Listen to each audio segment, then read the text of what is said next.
Hello, everybody, and welcome back to the Bitter Rivals podcast. This is episode 116, powered by 91N. I am your host, Avery Roush, along with co-host Gitano Gallo, here to talk some hockey for the 116th time. So, as usual, we will start with some Leafs news, follow that up with some Habs news, and then we will get into some more news around the league. There are plenty of things to talk about, a few trades, NHL players going to the Olympics. Four Nations face off. There's a ton of great stuff to talk about. But let's talk about the Toronto Maple Leafs, who have been teetering on the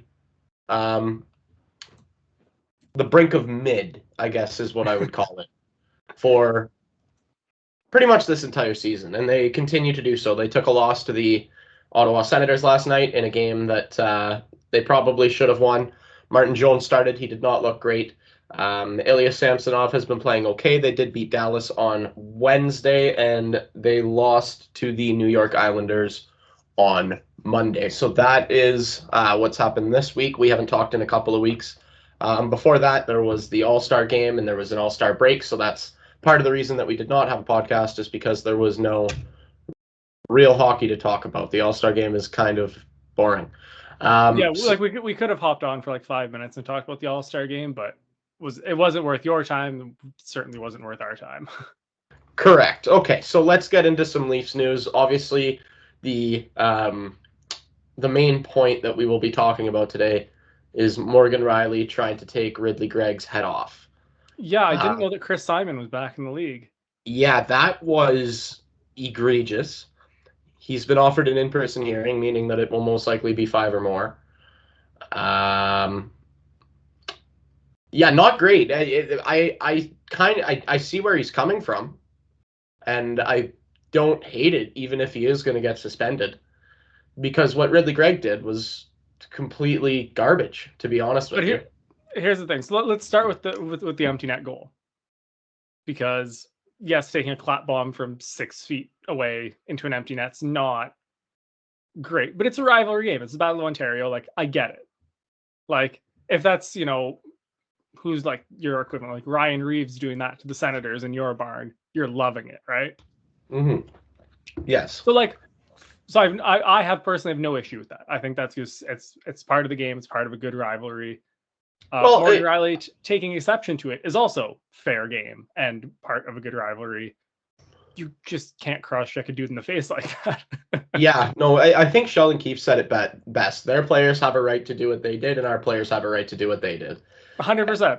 And that's exactly what happened. And it's just, for me, like, I can't believe it was Morgan Rielly. Like, I can't believe of it all wasn't, people, like, Reeves or Jake McCabe or pretty much anybody other than Morgan Rielly. He's never shown that side before, like, not that ever. I can think in his of. 11-year career. He's been one of the most, like, I don't think he took a penalty for the first, like, 3-4 months of this season. I'm not kidding.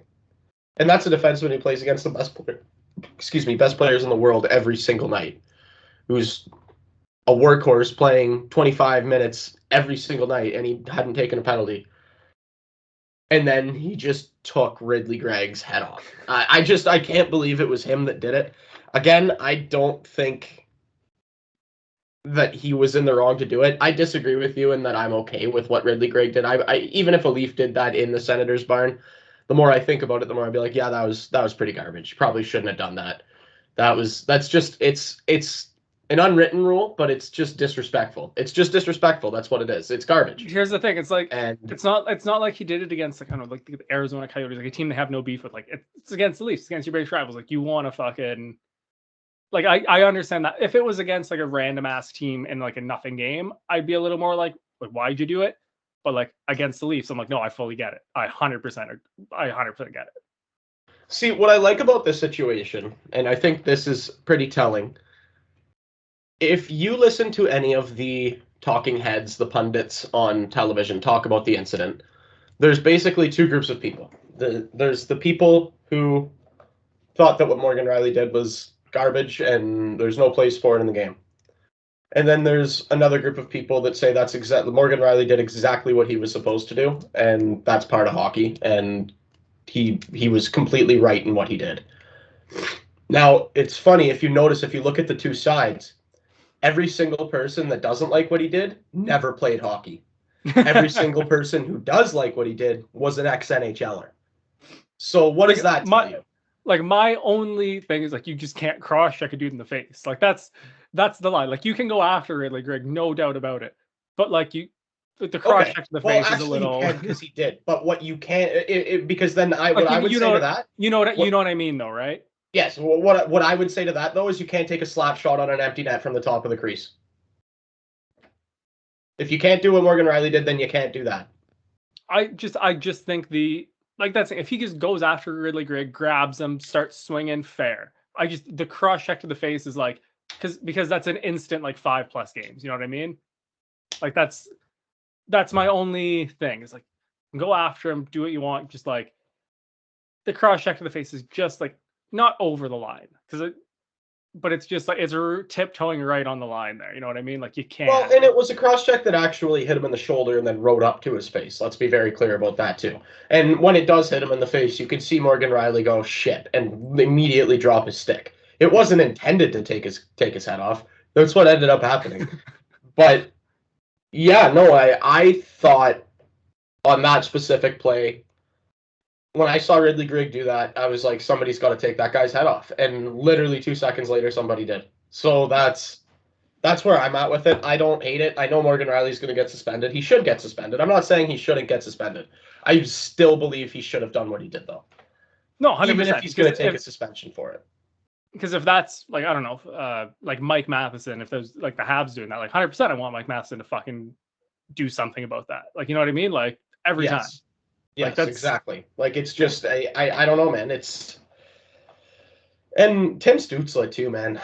Like, that guy is going to have his head taken off if he keeps doing what he does. Man, Brendan Gallagher's been shitting on him for years now, and everyone laughed. And now everyone's starting to see, like, oh, no, this kid just fucking flops and dives and is just... He is the worst, man. And he is so annoying. And not like a good annoying. Like, not like a good annoying to play against. Like, again, a disrespectful, scummy annoying. You know what I mean? Not like a Zach Hyman, who is also annoying to play against. Like, he's very annoying to play against, right? But he's annoying to play against, but you still respect him? I would say even, like, Brendan Gallagher falls into that category. Outside of his fucking chicken wing elbow the other week, like... Yeah. Yeah, exactly. Just annoying to play against. I'm sure, like, Max Domi's like that. He's just annoying to play against. You know, he's somebody that every time you match up against them, he's gonna push your buttons. He's gonna finish every check. He's gonna, everything that you don't want to hear him say, he's gonna say to you. Yeah, exactly. But he plays the game hard though, like, and plays it in quotations right. Yes, exactly. Anyway, I think we've talked enough about Morgan Rielly's like, guillotine. But yeah, it was just talking about the rest of the game. It wasn't a game that you want to see from the Toronto Maple Leafs. You just want a better effort against a bad team like the Ottawa Senators. That's really what it comes down to. And yes, Martin Jones wasn't very good. I understand that, but you still need a better effort, and you just need to beat them. There's no ifs, ands, or buts. You have to beat the Ottawa Senators. They're reeling. They stink. Yep. You have to beat them. Anyway, that's how I feel right now. It's been hard for me to pay attention to many Leaf games with everything that's been going on. But I'm just not happy with what I'm seeing. I don't like it. I think that they're just teetering on mediocrity. Like, they're just, that's what they've been. And at this point in the season, you know what you are, right? Your record tells you what you are. And that's it. They're teetering on the spot. They're right at the top of the wild card, at the bottom of their division in terms of playoffs. Playoff spots, yeah. Playoff spots. So I don't know. This isn't what we expected. This isn't what we thought we were going to get. Joseph Woll still hasn't been able to come back. Sorry, what were you going to say? Well, I was going to say, this whole, like, mediocre thing, like, it almost dates back to replacing Dubas. Like, and it's kind of been mediocrity all the way at every point since the draft. I can't argue with you. I can't argue with you. Yeah, that's exactly it. It's been totally just not what we expected. Ryan Reeves barely plays. That was supposed to be this big signing. That was supposed to stop guys like Ridley Gregg from doing what he did. It hasn't. Like, I can promise you, it hasn't. The John Klingberg signing, as we know, is a complete and utter disaster. Just call it what it is. He's a disaster. Yeah, letting certain guys walk, like trading Sam Lafferty so that you could sign Ryan Reeves. Like, how stupid does that look now? Noel Acciari would look great on this hockey team, right? Like, he did look great on that hockey team. Exactly, and just I don't know. I'm not a fan. I'm not a fan of what I'm seeing. Hopefully they can turn it around. I don't see it, but for me, this is the most mediocre season since Matthews' rookie year. That's where we're at right now. It kind of stinks. Like, we're talking losing to the Washington Capitals in 7 games. That's that year. That's how we feel. That's how I feel about this season so far. Anyway, enough about the Leafs. They're kind of taking up way too much oxygen right now. Let's move on to some Habs. There was a trade made in Montreal, so let's get started there. Yeah, so Sean Monahan, unfortunately, is no longer a member of the Montreal Canadiens.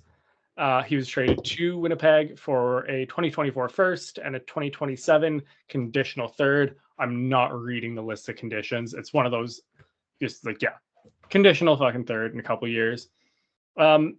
Huge trade from Kent Hughes. He basically got 2 first-round picks for Sean Monahan, and that we got one from the Flames for acquiring him a couple years ago.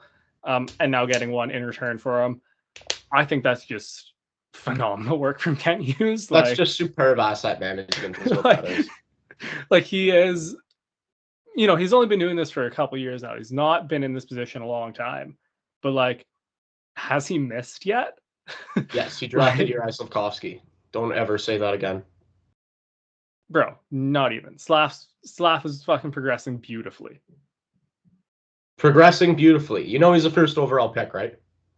Yeah, that's like, Logan Cooley was in that draft too, eh? Do you also realize that he is only 19 years old? It doesn't matter. So was Sidney Crosby when he came. So was Connor McDavid. So was Austin Matthews. So was William Nylander. So was Mitch Marner when they came into the league. And they don't suck as bad as Juraj Slafkovsky. And he's a first overall pick. They also haven't. None of them played on as bad a team. Maybe McDavid and Edmonton. McDavid's different. McDavid was. We're not. Yeah? No, nobody is ever going to compare McDavid and Slafkovsky, ever. Because there's only but I see. This is where this is where your trainer, like, this is where what you miss. This is what you miss in this argument. Yeah, you're right. They are not comparable hockey players, but because they both hold the honor, the distinction of being a first overall draft pick, they have that in common, right? And what I've tried to tell you is, first thing, he is not a first overall caliber hockey player. Second thing, there are multiple players in that draft that I would much prefer to have over him. Okay, let me pull up that draft class, because you can pull it up too. We can go through the list if you really want. Yeah. Okay, let's do it. Okay. So obviously Slaf goes at 1. Nemec, we haven't seen. We've only seen 29 NHL games with him, so I really just don't know enough about him to say. That's fine. Logan Cooley, 50 games, 25 points. Yep. Fair. He's been good. I'm not going to shit on him. Yeah, Shane Wright, who has less points than Logan Mailloux does in the AHL right now. Okay, Shane Wright's a bust. We understand that. Yeah. Cutter Gauthier? Much prefer have Cutter Gauthier. Has he even played in the league this year or at all? No, and Slafkovsky shouldn't be either. I'd still rather have him. Actually, he did he got traded, eh? That was the Drysdale went to Philly with a second rounder for Gauthier. Yes. Okay. Matthew Savoie. Much rather have him. Like, really?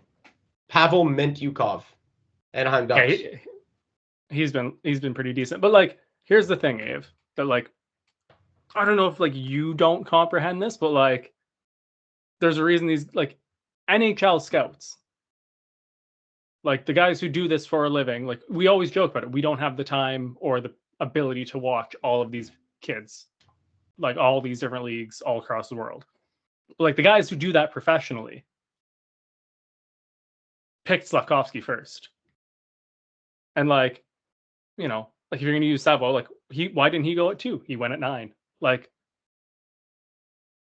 Right. Like if Slafkovsky was significantly bad, he would not have gone. So you don't think that NHL scouts make mistakes? You think that there's never been a miss in the NHL? Like Alexander Dag, that was because the scouts said he was that good. He's that good. I think when you're looking at a player who's played under 2 seasons in the league, yeah, like unless we've talked about it, like the Matthews, McDavid, Bedard, like the guys who are just significant, like the generational elite talents that only come every once in a few years. Like they don't know, like no 19-year-old has to be like, none of these guys are super dominant in the NHL, are they? Yes or no? No, but let me ask you this: who would you rather have, Slafkovsky or Alexis Lafreniere? I actually don't even know what I've not watched like almost any Lafreniere, if we're going to be totally honest. Give me if I'm going to just go off numbers here, give me 2 seconds. Yep. Because I'm just not at all familiar with him. So in his career, he's got 122 points in 268 games. Yeah, so he went 21, 31, 39, and is currently on 31 in 52. Yeah. Yeah. So who would you rather have?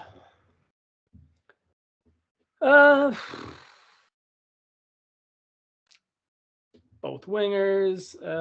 I think Slaf's a lefty, right? Give me 2 seconds. Okay. I just want to make sure. Yeah. Both left wings, both shoot left. I'm going to take Slaf for his physicality. Really? I think bigger guy, still growing into that frame. I think, yeah, and we've seen it in these last couple of weeks of Caulfield, Suzuki, and Slafkovsky playing together, that like you don't want 3 of the same players on the line. You want 3 different, a nice balance of things. I think Slaf brings that physicality with like his size and that. So yeah, I think I would probably still take Slaf over Lafreniere. Interesting. You're about as stupid as your front office in Montreal. Because for me, Alexis Lafreniere, first of all, he's more proven in the NHL. He's at least an NHL player confirmed. Like, I can't say that about Slafkovsky. Watching him skate, watching him shoot the puck, I swear to God, they pulled him out of Pee Wee. But besides the point, how many games does Slafkovsky have played? And what are his numbers this year? He has 90 career games, and you also have to remember, so he played, I think it was 39 last year before he went out hurt. And he had 4 and 6 for 10, and this year in 52, he's got 10 and 14 for 24. Okay. So just by numbers, Slaf's ahead of him in points. Slaf's ahead of him in games played. Slaf's what, a year older? Younger. And Slaf just, I don't know, like Slaf looks like a hockey player. Like, I know that sounds a little stupid to say, but I mean, just the way that he plays the game. Like, when I watch Slafkovsky play, it's like they took an athlete from another sport, put skates on him, and said, play. Try this.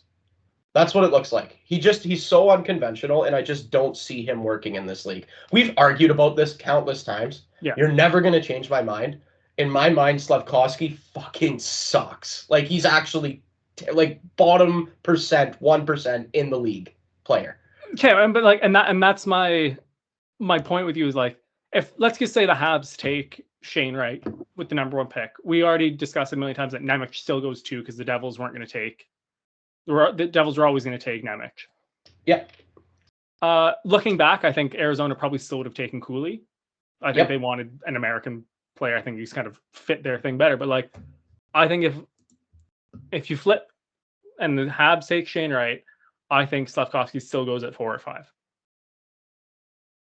I'm not arguing that. And like, I don't understand how you can not see what so many NHL scouts see. And I'm not saying he's nowhere near the finished product. And yes, he looks a little unconventional. He's a 19-year-old in the fucking NHL. He's not grown into his body yet. He's like, I get it.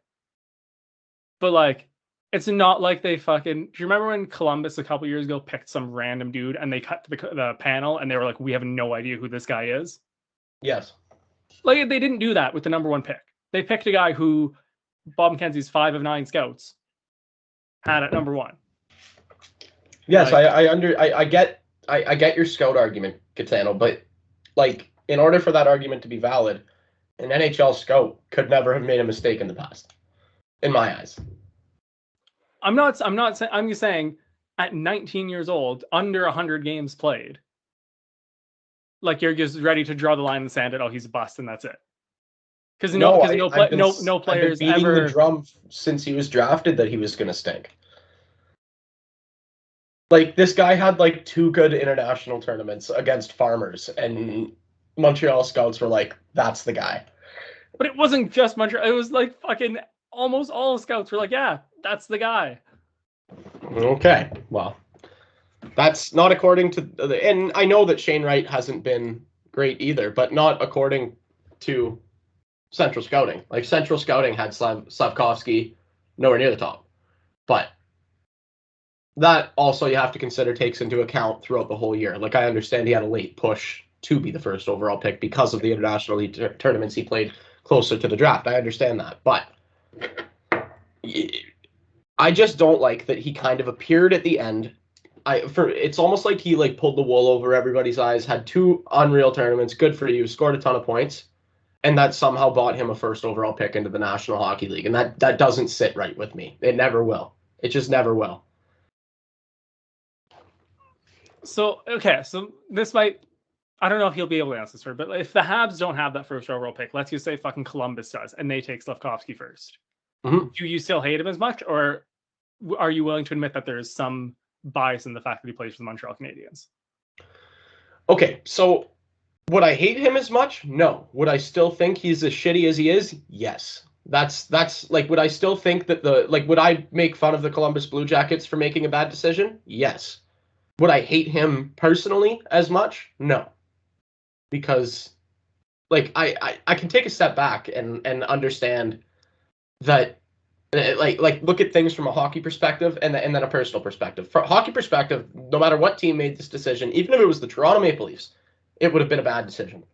But from a personal perspective, you're right. I probably would not shit on him as much because I just don't talk about the Columbus Blue Jackets that much, to be honest. Okay, no, I just wanted to make sure that we could make that separation. And that's interesting. I'm totally fine with you being biased as a Leafs fan because I'm biased as a Habs fan. So, like, of course. So let's talk about some stuff from around the National Hockey League. Vancouver Canucks are still cooking. We had the All-Star game. The NHL's agreed to go to a couple of Olympics, plus the Four Nations face-off in 2025. Where do you want to start, Gitano? Do you want to start with some movement? Yeah, let's start with the trade because it's kind of the only one, and there's not really a lot else to talk about with it. So the Canucks traded for Elias Lindholm from Calgary, gave up Kuzmenko. I'm not even going to try and pronounce that second guy's name. Yermo, a 2024 first-round pick, and a conditional 2024 fourth-round pick. Yeah.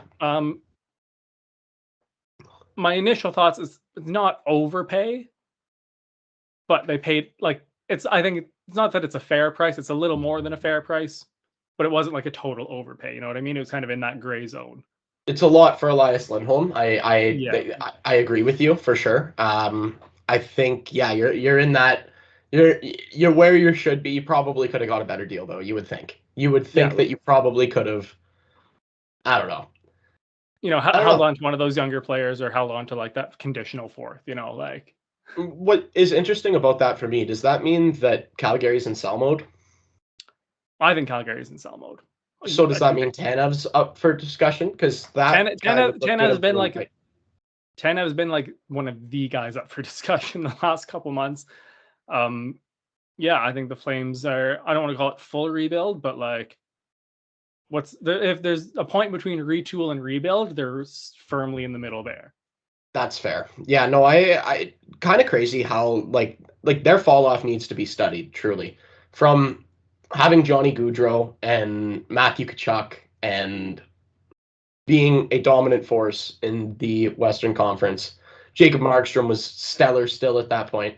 Yo, he's on the market right now, which is nuts. That's crazy. Like that's crazy that Jacob Markstrom's on the market. Unbelievable stuff. Think the Leafs should make a move for him or what? Not for Markstrom, no. I could see them making a move for Tanev though. That's what I think they're gonna try and put a package together for.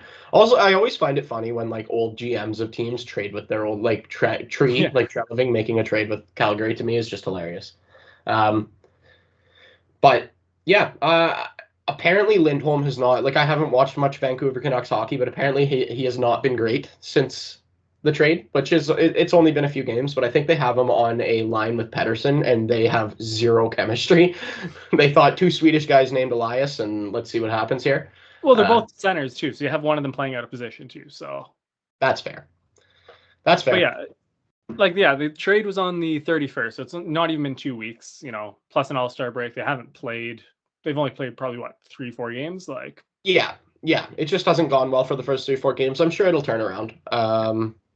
They're also shopping Zadorov. Yeah, which is an interesting one. Well, they just traded for him. Yeah, that's what I mean. So I mean, hey, if you can get a good return for him, then like. Yeah, no, that's fair. Yeah, okay, so let's jump into some other stuff from around the National Hockey League. We can touch briefly on the All-Star game. So the All-Star game, there was some fun involved with the All-Star game. Michael Bublé took mushrooms. Pardon? I said there was some fun involved for the first time in a while. Yeah, like Michael Bublé, like wholeheartedly admitted that he was on mushrooms. Said he thought he was in Blades of Glory for most of the time that he was on the ice during the player draft, which is something that we have had for the first time in a lot of years. I don't remember exactly when they stopped doing that, but it was a lot of fun to watch. We had the celebrity captains out there, which was nice to see. So you had the Beavs, you had Tate McRae, Michael Bublé, and Leafs fan Will Arnett, which was fantastic. And it was fun. The skills competition was a little more serious than it has been in previous years. My understanding is they had Connor McDavid help develop that skills competition, which he ended up winning. It was also for $1 million, so he ended up with $1 million. And in terms of the actual All-Star tournament, I guess you could call it wasn't really a game because there was there's 3 games? Yeah, so it's like 2 semifinals and a final. Yeah, and Team Matthews won, so that is a cool $1 million split among the team members, which is cool to see. Always love watching the Leafs get richer. I did think it was a nice touch that the Leafs team won in Toronto. As much as I don't like them, but thought it was a nice touch. Yeah, it was great, and a lot of guys got some much needed recovery and rest, and were able to heal up. John Tavares, since the break, has looked great. Like he really needed it. Like he really needed time off. He was kind of shit. Yeah, he was kind of teetering on like way worse than mid. So let's we can be happy about that. Like I said, Ilya Samsonov, he's played a couple of games since then, not great, but he hasn't completely blown up, which is nice to see because you're not sure when. He had just come back and kind of regained his form. So you don't really know what's going to happen after that just happened, and now he's taking another break. So I was a little worried about him coming back and blowing up, and he didn't. So that's nice to see. Austin Matthews just keeps scoring goals, too. That's like 42 goals now. Is he on pace for like 70 something? Oh, yeah. Yeah, he's insane, man. So that's fantastic to see. And speaking of Austin Matthews, that is a man who is very excited about international hockey. So Gitano, why don't you start with the international hockey? Tell us about the deal that was struck for the 2 Olympics and the 4 Nations face-off. So the PA, the NHL, and the IIHF finalized agreements to see the NHL players play in the 2026 and 2030 Olympics. It's huge. We haven't had the best on, like literal, actual real best on best hockey since the 2014 Olympics. So yeah, like it'll be a 12-year wait for that. I cannot wait for these Olympics. I think this is potentially one of the best Canada teams we'll ever see in our lifetimes. I just hate the goaltending, dude. We've talked about it at length, but other than goaltending. But my thing with that is like you look at the decor that could potentially be in front of them, and I'm like, fuck, you could throw me in net. Like they're gonna face 6 shots a game. Yeah, no, I hear where you're coming from, but if you face 6 shots a game and 5 of them go in, you have problems. I know. So do you want to like? Because I kind of do want to like. What are you bringing for goalies? Like what? It's like because here's the thing: is like it's a total fucking shit show. Like there is no legit starter. Like you can look at the last couple Olympics we went to, and it was like, oh, we don't know who's starting, but it was because all 3 goalies that were going were good. It was like, oh, who's going to start between Fleury and Price? Who's going to start between Broder and Luongo? And now it's like, who's going to start between Aiden Hill and Sam Montembeault? Yeah, maybe Jordan Binnington. Like it's yeah. And there's those guys are like good goalies, but they're not all stars. Like no, it's kind of unfortunate, but yeah, think about all the best goalies in the league, like Connor Hellebuck, Jake Ottinger, Thatcher Demko. There's the American 3 right there. Like that's the thing. That's who starts for the States because they have 3 legitimate fucking number 1 goalies. Like yes, yeah, but even like UC Saros finished. Yeah. Like all of the bona fide number 1 starters in the National Hockey League are not Canadian. No. Like there isn't a single one. It's actually like it kind of snuck up on us. I mean, like technically Fleury in Minnesota, but like, is he still going to be this Fleury in 2 more years? Well, no. And here's the other thing too. Like, I blame Quebec. You know why I blame Quebec? Because they've always produced our goalies. They've always produced our goalies. It goes all the way back to like Jacques Plante and then Marty Brodeur and Roberto Luongo. Carey Price is from BC, West. right? Yeah. Yeah, but pretty much throughout hockey history, we've taken our goaltenders out of Quebec. And for whatever reason, they just turned the tap off in terms of producing goaltenders. The pipeline is so dry. I don't know how that happened. I blame Quebec. I seriously do. All jokes aside, that's the scary part. What I yearn for, though, like what I really do yearn for this. Connor Bedard, Sidney Crosby, and Connor McDavid. A picture of them with gold medals on their necks. It's going to be hanging. It's going to be hanging right here. And here's the thing, like I've made it very clear, I do not like Sidney Crosby. I am not a fan, but I will frame that picture and put it on my wall. That'll be like the Henderson shot, like the Bobby Orr shot, like all of those iconic hockey pictures, like the Crosby goal, like all of those. Goal. That the picture of the 3 of them with gold medals around their necks is going to be that. It's going to hit different. You want to know what I yearn for, though? Like more than just a picture? A power play unit. Crosby, McDavid, Bedard, McKinnon, Makar.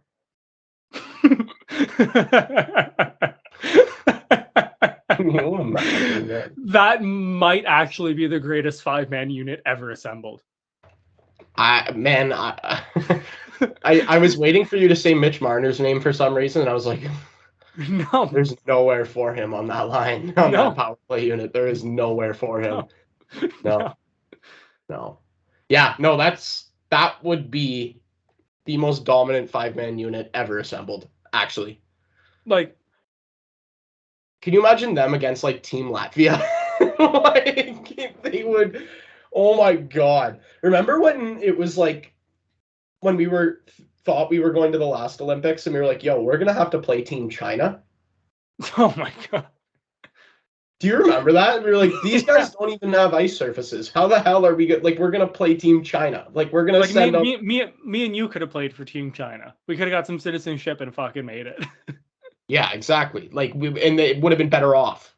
At least we've played hockey before. Yeah. Yeah, no, that would have been hilarious, and especially thinking about, you're right, like putting together that power play and watching them like go nuts on some like Western country or Eastern country. Like oh my God, that would be hilarious. That would be But so funny. yeah, I can't wait. It's gonna be incredible. And like it's one of those things like I definitely took for granted as a kid, like that you just like the Had Olympics came, international hockey.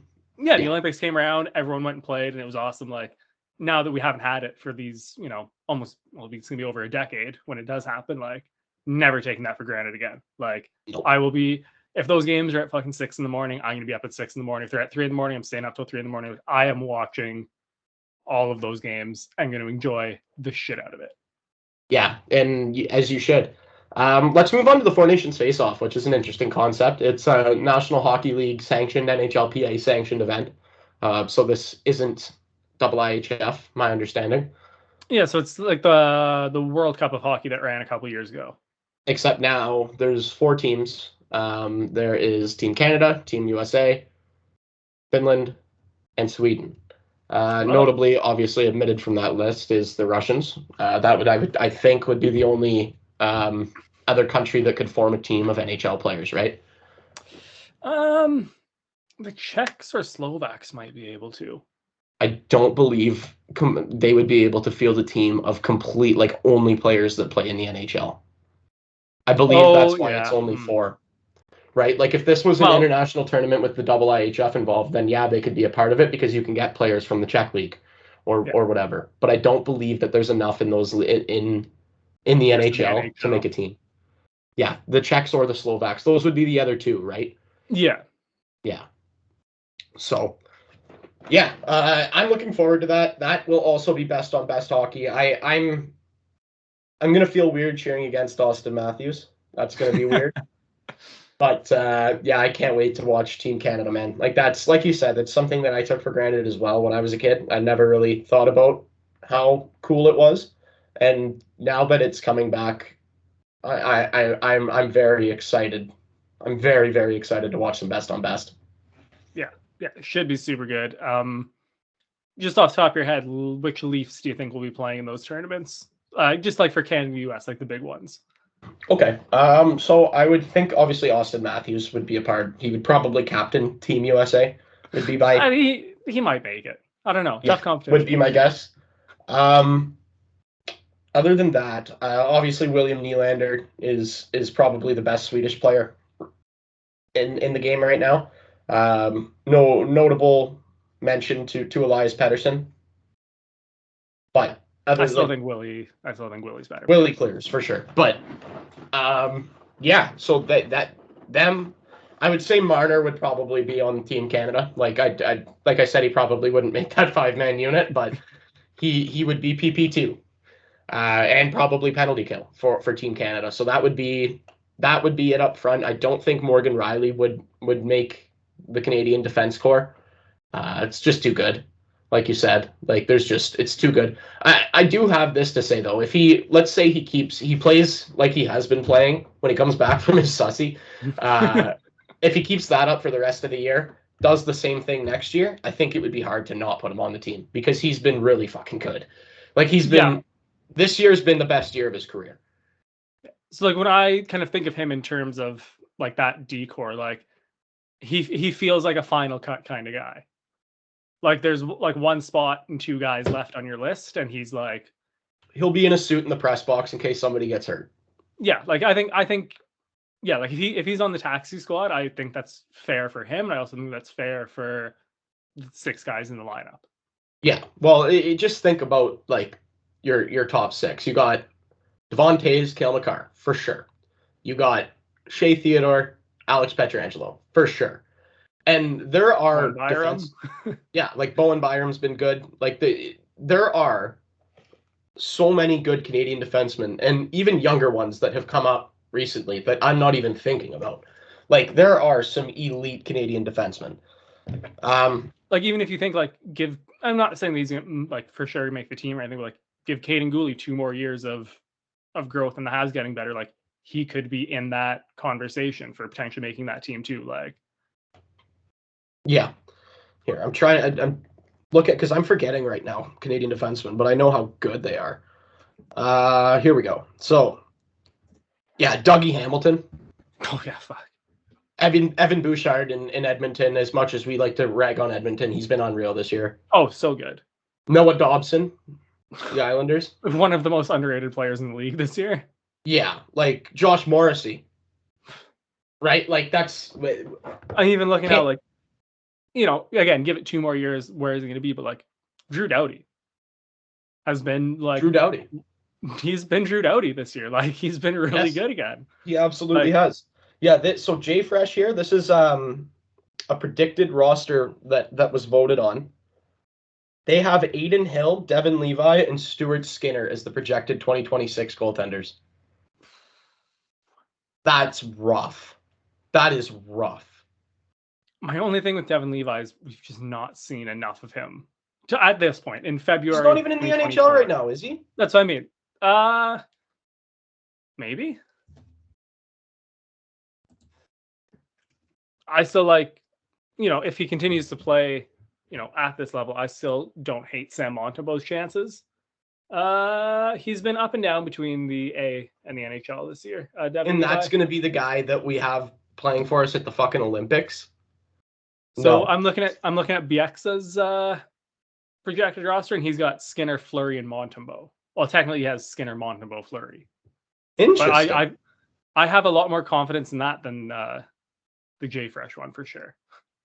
Yeah, I can't argue with you. His was a vote. Yeah. Okay, so have we touched on everything international hockey wise that we want to? I believe so. Yeah, Olympics, Four Nations Cup. Yeah, I think that was everything. Okay, so let's talk about something that we don't ever want to have to talk about, but we have to. As we said, we didn't want to say anything until names were released in terms of the 2018 World Junior Team sexual assault scandal. So that happened. Names came out. They are Mikey McLeod, who's been charged with, he has 2 charges levied against him.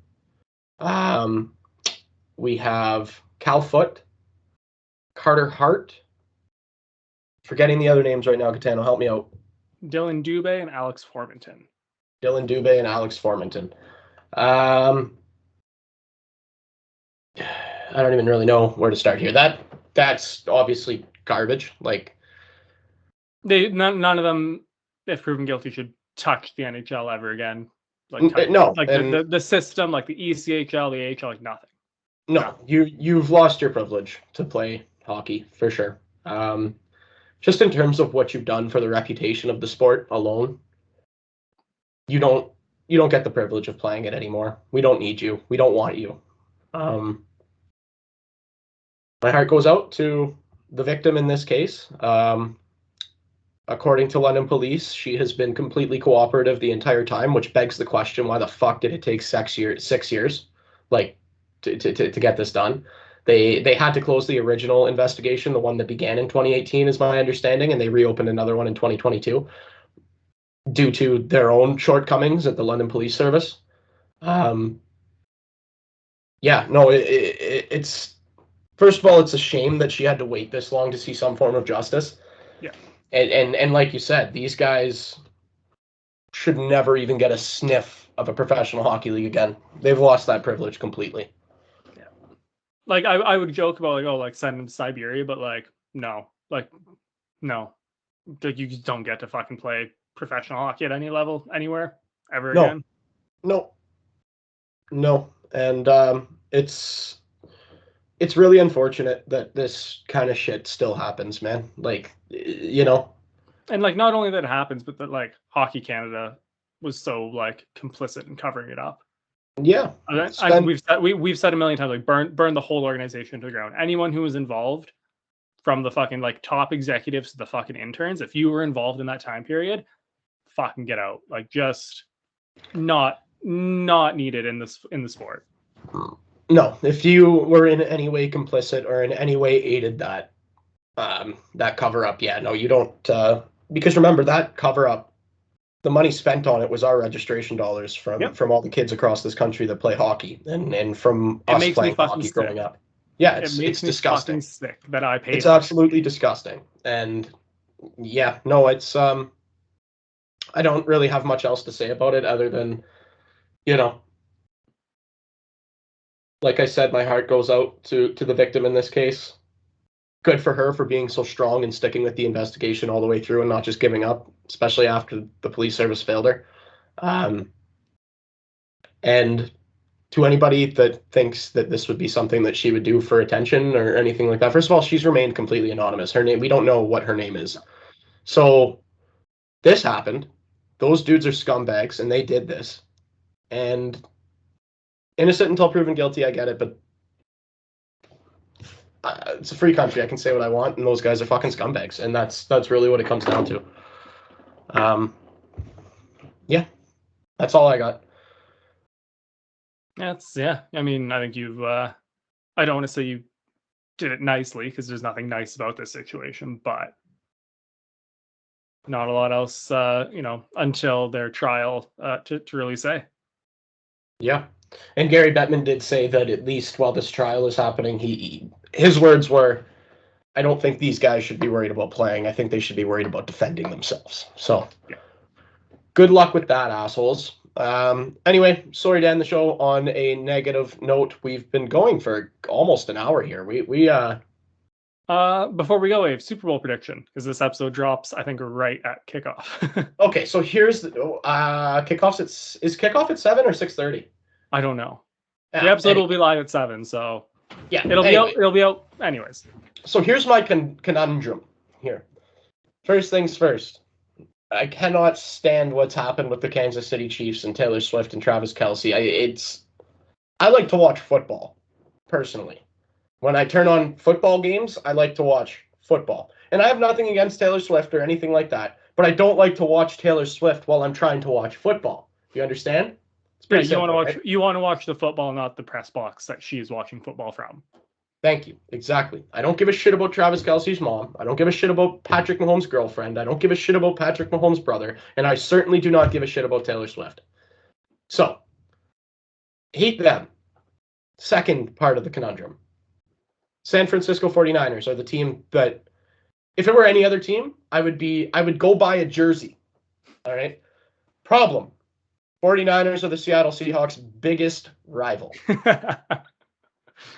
So this is like my least favorite Super Bowl in the history of Super Bowls. This is like a fucking Habs Bruins Cup final for you. I can't win. Exactly. I can't win. I want both teams to lose so bad. Right? Yeah, I'm not cheering for anybody. Who do I think is going to win? I think Christian McCaffrey and the San Francisco 49ers are going to win. Interesting. I am going with the Chiefs solely because I think Taylor Swift winning the Super Bowl will piss a lot of people off, and I will find it so funny. Yeah, that's yeah.